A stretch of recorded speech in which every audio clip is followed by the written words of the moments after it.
इमाम अहमद बिन हंबल रहमतुल्लाह अलैह के पास एक शख्स पढ़ने आया करता था तो इमाम साहब बड़ी मोहब्बत करते थे, बड़ा प्यार करते थे, शफकत के साथ। ये ज्यादा मोहब्बतें और शफकतें कई दफा इनका बड़ा इम्तिहान देना पड़ता है। आप 4 दफा हंस के बोलते हैं तो सामने वाला कहता है कि अब जैसे मैं कहूँ ना आपको वैसे ही करना पड़ेगा, चूंकि आप पूरे 4 दफा हंस के बोले। तो अगर आप सख्ती दिखाते हैं तो फिर वो कहते हैं कि इनकी इखलाकी रवैया ठीक नहीं है। तो ये मुश्किल होते हैं ना मरहले, दुनिया में से बच के निकलना थोड़ा सा मुश्किल काम है। हजरत इमाम अहमद बिन हंबल के पास एक शख्स तालीम हासिल करने आता था तो आप बड़ी मोहब्बत फरमाते थे, प्यार करते थे, शफकत करते थे। 3 साल वो पढ़ता रहा। फिर एक वक्त ऐसा आया कि इमाम साहब ने ना उसकी तरफ से तवज्जो हटा ली। उसने ना घीमते शुरू कर दी दाएं बाएं।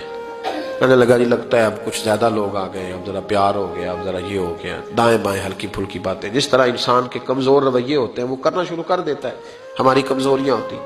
दाएं बाएं उसने बातें शुरू कर दी। इसको इमाम गजाली ने लिखा है।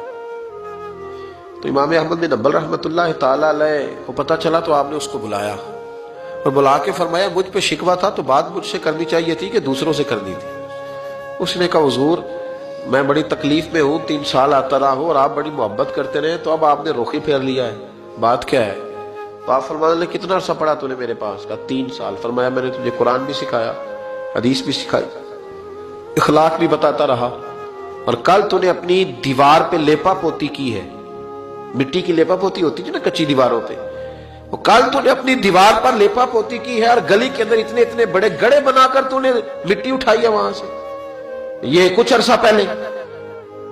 और फिर मुझे किसी ने आके बतलाया, फिर मैं देख के आया हूं कद्दे आदम के बराबर तूने जमीन में गली में गड्ढे खोद के सड़क पे, और तूने अपनी दीवारों पे मिट्टी लगाई है, तुझे ख्याल नहीं आया?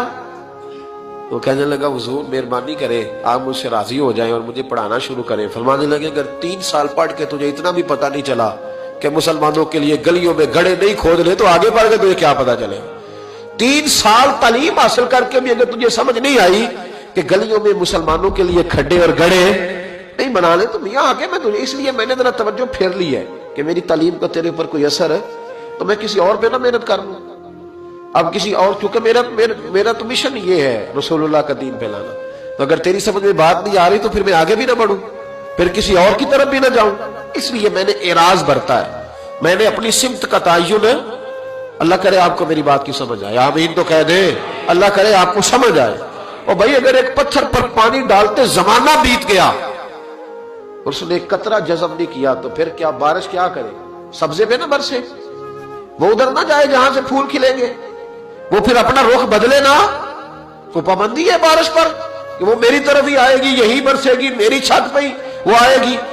कुछ लोग रस्म लेते हैं तबलीग को, रस्म लेते हैं तरबियत को, और कुछ ऐसे होते हैं जो दूर दराज से आते हैं पर दिल खोल के सीना खोल के आते हैं तो झोली भर के जाते हैं, सीखने का माहौल लेके आते हैं। तो बात हो जाती है, कोई आया लेके चला गया, कोई उम्र भर भी ना होता है ना मेरे भाई। इसलिए इमाम अहमद बिन हंबल कहने लगे तू तो अभी खड्डे खोदने से बाज नहीं आया, 3 साल में तो आगे तो मुझसे क्या लेगा?